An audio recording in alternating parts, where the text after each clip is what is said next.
All right, Dan and Megan, this is your inspector, Brad Barber, and here's your results of the inspection. Okay, so everything I tell you will be on the port and then some. So this is my first blush at the inspection. So just so you know, there may be some other things when you actually get the report, so make sure you go through that. Here is the cover picture, and your home is facing northwest. This is your main water shutoff. It's right here in this corner on the exterior. Going to kind of the east side there, the northeast side, I'm running into some window trim that has some decay at the bottom. It's typical cracking at the foundation wall, and these are called snap ties. Those were supposed to hold the forms there for the foundation wall, which should have been snapped off and then sealed. So moving on along, you can see your perimeter drainage system here. Fiber cement siding looks good, which is caulked at the butt joints, so you need to keep up on that. Running into more decay at the window trim areas. More decay. And looks like a little bit of decay at the upper fascia as well too. So going around the front of the home, looks like we're missing the cap for the anti-siphon for that hose bib. Peeling paint at the front steps. Typical cracking at the driveway. We're moving along around the west side here. And there's your gas meter. This is your service door for your garage, and we're undermined right here at the service door at the foundation. So it looks like they poured a little bit short there, so I recommend you seal that. You'll see a picture at the very end where it looks like we've settled a little bit here too. Want to clean the dryer vent. Moving along the backside, looks pretty good. Want to get the firewood away from the structure. Decay at the deck boards at that rear porch.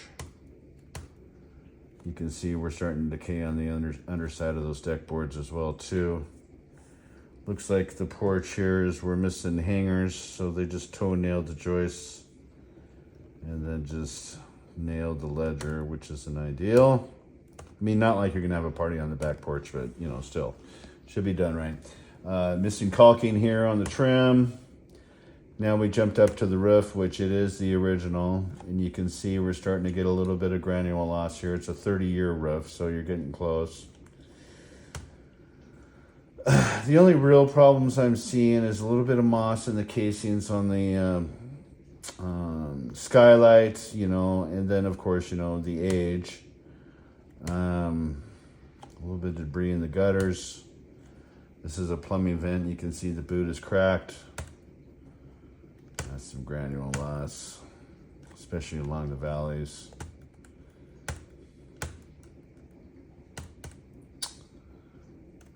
So let me look at that backside again real quick here, because I saw, interesting, so this is the backside. I saw an abandoned bee vent up there, but that's probably this guy right here, I think is abandoned. You'll see in the attic. Okay, so moving on. Same stuff here. Gonna expose fastener there at the valley area at the front side. I always call out upper gutters, terminating the lower roof and downspouts. It just prematurely ages everything. Same thing with the downspouts. Head wall flashing here, which is fine. This is towards the front end. Should have kick out flashing where the upper wall meets the lower roof, so it kicks it into that gutter. You can see staining from the bottom as well too, and you can see what those upper downspouts do. Okay, on to the attic. So they remediated the attic. They painted it, probably with white kills and also another paint. There's that abandoned vent I was telling you about. So there was a moisture problem up in the attic, a ventilation problem, and you have a ridge vent now, and what I'm seeing here, these are on the soffit vents. You have these little channel grates. I'm seeing no daylight at all pretty much all the soffit vents. So you just need to make sure you open that up. I'm actually seeing some fiberglass bat blocking the insulation as well too. And I'm telling myself that, fiberglass bat right there. So it's just not breathing, period. You can see some old blocking in between the trusses, and you can see where some of the roof decking is starting to separate at the seams. Slipped. And you can see the old staining right there, how dark it was underneath that. Okay. So anyways, you still need some help on that ventilation. But you're getting close on your roof too, so, it's not going to be the end of the world if you don't wait. But so that's those grates I was telling you about. So here we go underneath the grates for the soffit vents. Okay, so it's not the bird block soffits, it's just a channel right here. And they get plugged with dust and debris and paint. So all those need to be opened, as well as any insulation that's blocking the ventilation. So this is underneath the kitchen sink. A little bit of staining. I put my moisture in here. It's dry. Your water heater is at 128 degrees. No ice or water at the refrigerator. A little bit of debris in the jetted tub when I released the jets in the master. And also in the master, we have a loose faucet valve. Again, in the master, we've got some loose flooring by the toilet. Having some issues with the door shutting up in the upstairs bedrooms. That's that debris that kicked out when I turned the jets on. Here's your panel. Looks beautiful. No issues at all whatsoever.